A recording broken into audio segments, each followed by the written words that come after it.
KFC में 24 लोगों ने जॉब के लिए अप्लाई किया, 23 सिलेक्ट हो गए, सिर्फ एक लड़का रिजेक्ट हुआ।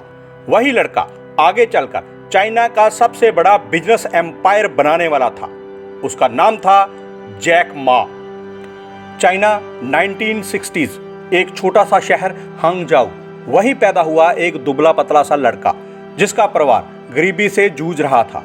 उसके पेरेंट्स गाना बजाना और छोटी मोटी परफॉर्मेंसेस करके घर चलाते थे। लेकिन कल्चरल रेवोल्यूशन वाले चाइना में जिंदगी आसान नहीं थी। गरीबी इतनी थी कि कभी कभी खाने तक की चिंता रहती थी। लेकिन जैक मा के अंदर एक चीज़ अलग थी, क्यूरियोसिटी। उसे दुनिया के बारे में जानना था। चाइना के बाहर क्या है, लोग कैसे रहते हैं, बिजनेस क्या होता है, उसे सब जानना था। लेकिन प्रॉब्लम ये थी कि वो पढ़ाई में बहुत कमज़ोर था। इतना कमज़ोर कि प्राइमरी स्कूल एग्ज़ाम में 2 बार फेल हुआ, मिडिल स्कूल एग्ज़ाम में 3 बार फेल हुआ और आगे चलकर कॉलेज एंट्रेंस एग्ज़ाम में भी कई बार फेल हुआ। एक समय ऐसा भी आया जब लोग उसे बेकार लड़का समझने लगे थे। लेकिन फिर उसकी ज़िंदगी में एक नई चीज़ आई, इंग्लिश लैंग्वेज। 1970s में जब चाइना में फॉरेन टूरिस्ट आने शुरू हुए तो जैक मा रोज सुबह साइकिल चलाकर होटल्स के बाहर पहुंच जाता था, सिर्फ इसलिए ताकि फॉरेन टूरिस्ट से बात करके अपनी इंग्लिश बेहतर कर सके। वो फ्री में टूर गाइड बन जाता था, पैसे नहीं लेता था, सिर्फ इंग्लिश सीखना चाहता था।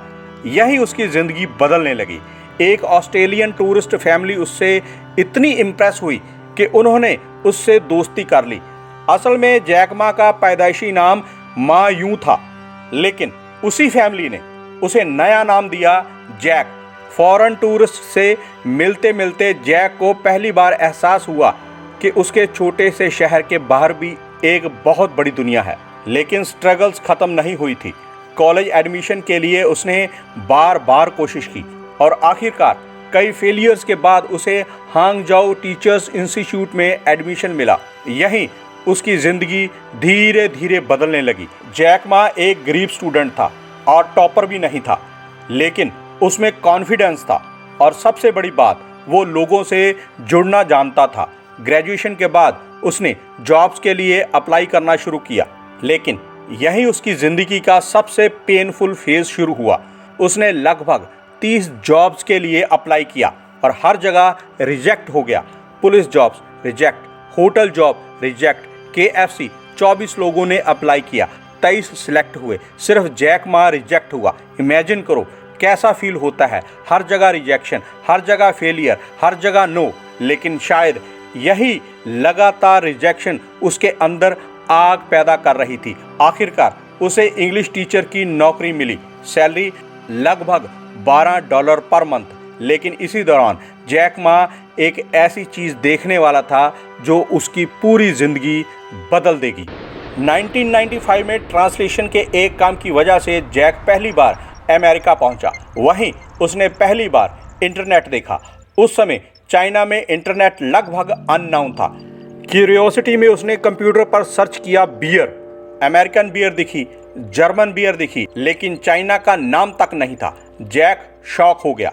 उसे लगा अगर चाइना इंटरनेट पर ही नहीं है तो फ्यूचर में चाइना पीछे रह जाएगा। और यहीं पैदा हुआ उसका पहला इंटरनेट आइडिया। उसने एक स्मॉल वेबसाइट बिजनेस शुरू किया, लेकिन प्रॉब्लम ये थी, चाइना उस समय इंटरनेट के लिए रेडी नहीं था। लोग हंसते थे, कहते थे ये इंटरनेट क्या होता है, लेकिन जैक मा रुकने वाला नहीं था। 1999 एक छोटे से अपार्टमेंट में जैक मा ने अपने कुछ दोस्तों को बुलाया। उसने उन्हें अपना ड्रीम बताया, हम एक ऐसी कंपनी बनाएंगे जो छोटे चाइनीज़ बिजनेसेस को पूरी दुनिया से जोड़ेगी। और वहीं पैदा हुआ अलीबाबा। लेकिन शुरुआत आसान नहीं थी। कोई ट्रस्ट नहीं करता था, कोई पैसा इन्वेस्ट नहीं करना चाहता था। चाइना में ऑनलाइन पेमेंट्स पर लोग भरोसा नहीं करते थे। लेकिन जैक मा को एक चीज़ समझ आ चुकी थी, अगर छोटे बिजनेसेस को इंटरनेट की ताकत मिल जाए तो पूरा मार्केट बदल सकता है। यही उसकी सबसे बड़ी स्ट्रेटजी थी। उसने शुरुआत बड़ी कंपनी से नहीं की, उसने फोकस किया स्मॉल बिजनेसेस पर। यही अलीबाबा की सबसे डेंजरस स्ट्रेंथ बन गई। फिर आया ट्रस्ट सिस्टम।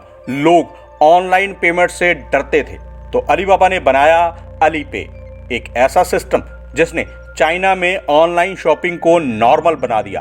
धीरे धीरे अलीबाबा एक्सप्लोड करने लगा। एक छोटे से अपार्टमेंट से शुरू हुई कंपनी अब बिलियन डॉलर कंपनी बन चुकी थी। और वही लड़का जिसे KFC ने रिजेक्ट किया था अब दुनिया के सबसे पावरफुल बिजनेसमैन में गिना जाने लगा। लेकिन सबसे इमोशनल बात क्या थी? जैक मा हमेशा कहता था, आज जो चीज़ें मुश्किल लग रही हैं, कल वही आपकी सबसे बड़ी ताकत बन सकती है। उसकी ज़िंदगी प्रूफ थी कि फेलियर हमेशा अंत नहीं होता, कई बार फेलियर ही फ्यूचर का फाउंडेशन बनता है। एक लड़का जो एग्ज़ाम्स में फेल हुआ, जॉब्स में रिजेक्ट हुआ, गरीबी में बड़ा हुआ, उसी लड़के ने आगे चलकर चाइना का सबसे बड़ा बिजनेस एम्पायर खड़ा कर दिया। और शायद यही वजह है कि जैक मा सिर्फ बिलियनियर नहीं है, वो दुनिया के करोड़ों रिजेक्टेड लोगों की उम्मीद बन चुका है।